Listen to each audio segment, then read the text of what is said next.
अखिलेश यादव कहने को तो वो देश के सबसे बड़े राज्य उत्तर प्रदेश के मुख्यमंत्री रह चुके हैं। वो प्रदेश के पूरे 5 साल तक जिम्मेदारी भी संभाल चुके हैं। वो दिवंगत मुलायम सिंह यादव के बेटे हैं, पढ़े लिखे भी हैं, लेकिन जब बात बोलने की आती है तो कई बार बौखलाहट में ऐसी बातें बोल जाते हैं जो उन्हें शोभा नहीं देती। सदन में ही कई बार वो अपनी भाषा की मर्यादा को लांघ चुके हैं और प्रदेश में सत्ता पाने के लिए उन्होंने क्या क्या किया है वो तो सबने देखा ही है। पार्टी को अपने हाथ में लेने के लिए अखिलेश ने क्या क्या किया वो किसी से भी छिपा नहीं है। उसके बाद अपने सगे चाचा शिवपाल यादव का अखिलेश ने किस तरह से इस्तेमाल किया है वो तो सभी ने अपनी आंखों से देखा है और महसूस भी किया है। पार्टी के नेताओं के साथ साथ दूसरे दलों के नेताओं ने और तो और जनता ने भी देखा है कि किस तरह से शिवपाल यादव का बार बार अखिलेश यादव ने इस्तेमाल किया है। वो तो चाचा अच्छे हैं, शायद बड़े भाई मुलायम सिंह यादव का इतना सम्मान करते हैं कि भतीजे के जुल्मों को, उसके धोखे को झेलते रहे और आज भी साथ खड़े हैं। और फिर प्रदेश की पूर्व सीएम मायावती को भी तो एक बार साथ लेकर छोड़ चुके हैं अखिलेश यादव। तो अखिलेश यादव की यही जो प्रवृत्ति है ये सीएम योगी के गले नहीं उतरती। तभी तो विधानसभा की कार्यवाही के दौरान सीएम योगी ने फिर एक बार अखिलेश की धोखाधड़ी की जैसे पूरी कहानी सदन के सामने फिर सुना दी। कार्यवाही के दौरान वैसे तो सीएम योगी ने बहुत सी बातें की, लेकिन ये जो धोखा देने वाली अखिलेश की प्रवृत्ति है उसके लिए सुनिए क्या बोल रहे हैं प्रदेश के सीएम योगी आदित्यनाथ। किस तरीके से प्रदेश के अंदर मैंने लोहिया आवास की सच्चाई आपके सामने रखी और अभी इनके कुबेर के खजाने का भी सच्चाई सामने रख दी है। कह रहे थे हमने इतना पैसा दे दिया कि किसान आत्महत्या कर रहा था। ये सच्चाई थी ना, ये सच्चाई थी कि किसान आत्महत्या कर रहा था और अपनी विफलता को छुपाने के लिए आरोप प्रत्यारोप, हमेशा धोखा देने की प्रवृत्ति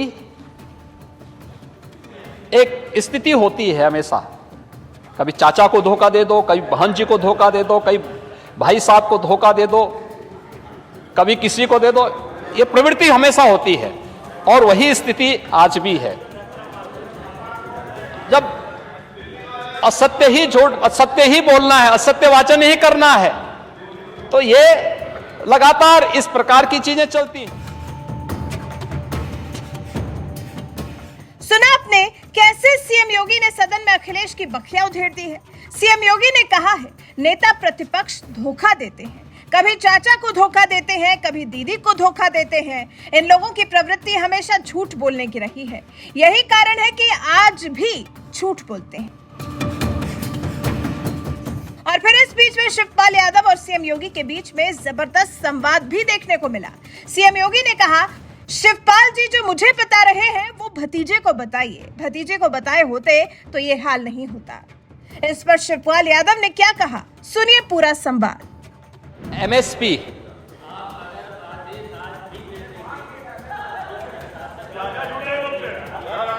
कभी क्रय केंद्र पे जाएगा ही नहीं, किसान सीधा मंडी में चला जा, आ जाएंगे आपने और माननीय मुख्यमंत्री जी आपने देखिए, आपका हम सम्मान करते हैं। साथियों जल्दी शपथ दिला देना ना जो मेरे ही साथ आ जाए। ठीक है।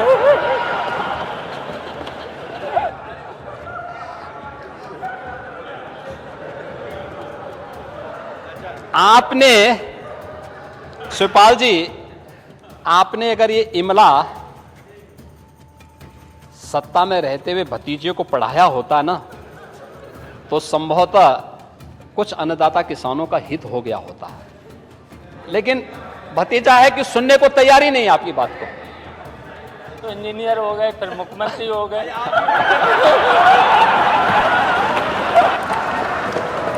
मुख्यमंत्री को भी पढ़ाई करा देनी चाहिए। कुछ ट्यूशन ले लो आप इनसे। इस संवाद के बीच में अखिलेश यादव खुद ही कूद पड़े, जबकि बात तो शिवपाल यादव और सीएम योगी के बीच हो रही थी। फिर सीएम योगी ने एक बार और शिवपाल और अखिलेश के बारे में बात की। उन्होंने कहा कि 12 से 17 के बीच में चाचा भतीजे के बीच में कैसा द्वंद था वो तो किसी से भी छिपा नहीं है। 12 से 17 के बीच में चाचा भतीजे के बीच में द्वंद्व का शिकार उत्तर प्रदेश के लोग होते रहे और यही कारण था कि भतीजे को लगता था कि कहीं ऐसा ना हो कि चाचा हावी हो जाए, इसलिए पैसा ही नहीं देते थे, पैसा ही नहीं देते थे। परिणाम था सिंचाई 12 से 17 के बीच में। आ रहा हूं बहुत चिंता मत करो, आपकी सारी जिज्ञासाओं को दूर कर दूंगा एक झटके में, एक एक करके। 8 परियोजनाएं पूर्ण हो पाई थी 12 से 17 के बीच, और 17 से 22 के बीच में हम लोगों ने 20 परियोजनाओं को पूरा किया है।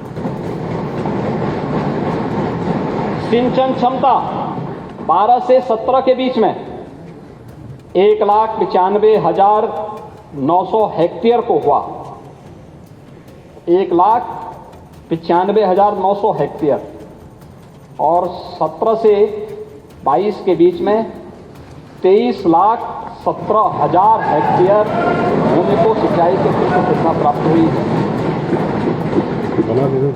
जिससे 44 लाख किसान सीधे सीधे लाभान्वित हुए।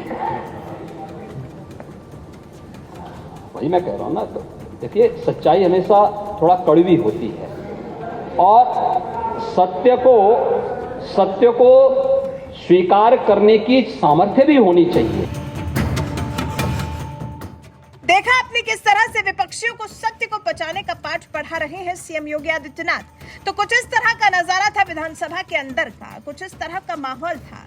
इन्हीं सब बातों के जरिए सीएम योगी ने अखिलेश यादव को खूब खरी खरी सुनाई। और अचंभे की बात यह थी कि चिल्ला चिल्ला कर योगी सरकार के कामकाज पर सवाल उठाने वाले अखिलेश यादव के पास यहाँ बोलने के लिए कुछ खास था भी नहीं। खासकर धोखे वाली बात पर तो कभी जवाब नहीं दे पाए हैं, क्योंकि जानते तो मन के किसी कोने में वो भी हैं कि पिछले कुछ सालों में उन्होंने क्या क्या किया है, लेकिन हाथ में अब उनके कुछ भी नहीं रह गया है। वैसे सदन के अंदर की इस कार्रवाई के बारे में, सीएम योगी और अखिलेश की नोकझोंक के बारे में आप क्या कुछ कहना चाहेंगे? अपनी राय हमें कमेंट कर जरूर बताएं।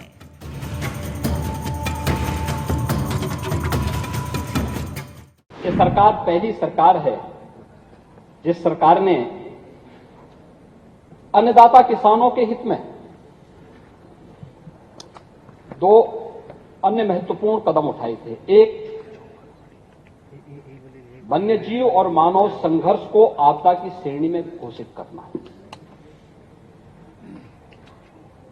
यह हमारी सरकार ने अपने पहले कार्यकाल में उठाया है। और कोई भी व्यक्ति वह सर्पदंश से मरे, आपके पसंदीदा सांड से मरे, किसी, हाँ हम तो, हमारे लिए तो प्रिय है ही, हम तो नंदी के रूप में पूजा करते हैं सांड को, हम तो करते ही हैं। शिवपाल जी क्या आप नहीं करते हैं क्या? करते हैं ना, तो कुछ तो समझाया करो।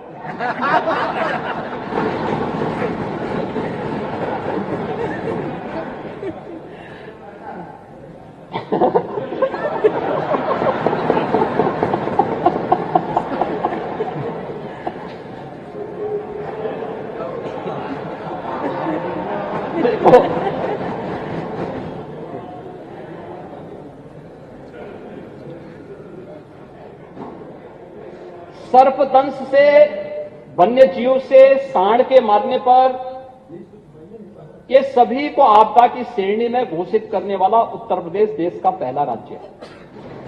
और पहली बार आपने देखा होगा,